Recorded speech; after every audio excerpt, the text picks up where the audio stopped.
So we had a really interesting question on our channel. Someone was asking, at what point do you not think about tuning a car because it's getting old or the mileage is starting to creep up?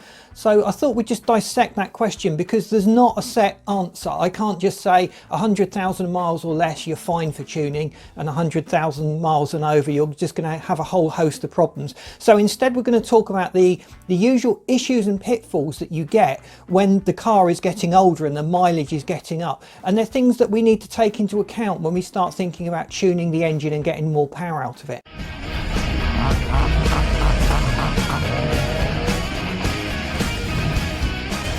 So when you're tuning an engine, you're putting it under a lot more stress. So as the components have got older and wear and tear has started to build up on the engine itself, you can start to hit all sorts of problems. So first of all, you need to ensure that your car has been properly maintained.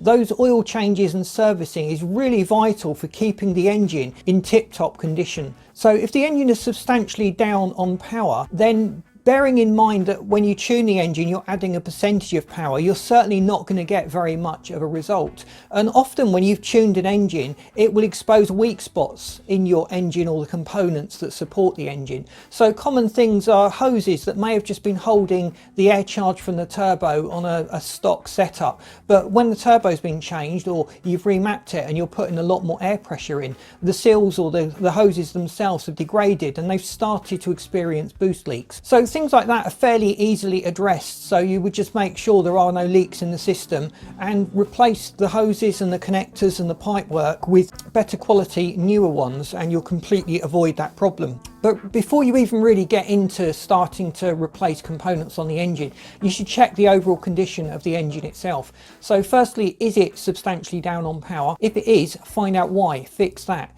It'll be like tuning the car. If you're losing 20% of your power through its age and wear and tear, and you can address that, you've effectively got that 20% of power back. If you don't do that, you're probably just going to exacerbate the problem with your tuning, and it's just going to get worse and worse. So a compression test tells you what the cylinder condition is like, whether the cylinders are starting to leak. So common areas are usually around the valves in the head, the valve seat, the seals on the piston themselves, the piston rings.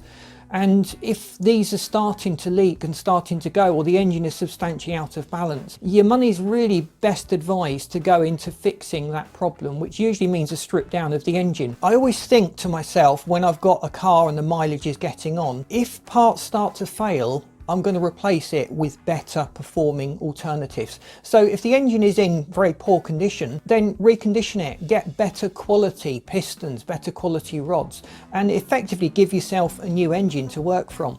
So although your mileage is starting to creep up in the car, you're actually addressing the biggest thing, which is generally wear and tear in the engine, and you've got a really nice project to work from. So these high mileage cars tend to come with much lower price tags, and if you were planning to replace major components within the engine or on the car itself, it becomes more cost effective to do so, because you're not buying a brand new car and then effectively throwing away new parts to replace it with your tuning parts. So other areas of wear and tear are usually around the injectors. So as they get older, they become less effective at getting that fuel into the engine, and that can certainly cause power problems and power issues. Exhaust components tend to degrade over time. You'll usually notice a leak. You'll get an exhaust noise change where the exhaust gases are starting to escape from some other point under the car from what was originally intended. So while that may not necessarily be detrimental to the power, it would indicate that there's a problem there that perhaps needs to be addressed before we start tuning the car.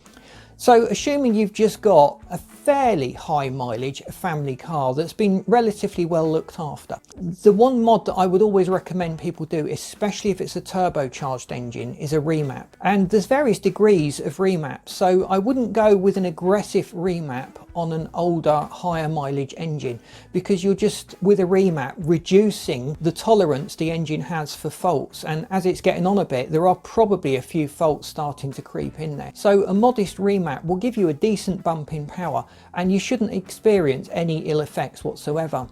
So the other area that often crops up in older cars is the clutch. That will start to slip. But if the mileage has got up, you're probably on the second or just approaching your third clutch anyway. And the clutch is one of those items that does need replacing.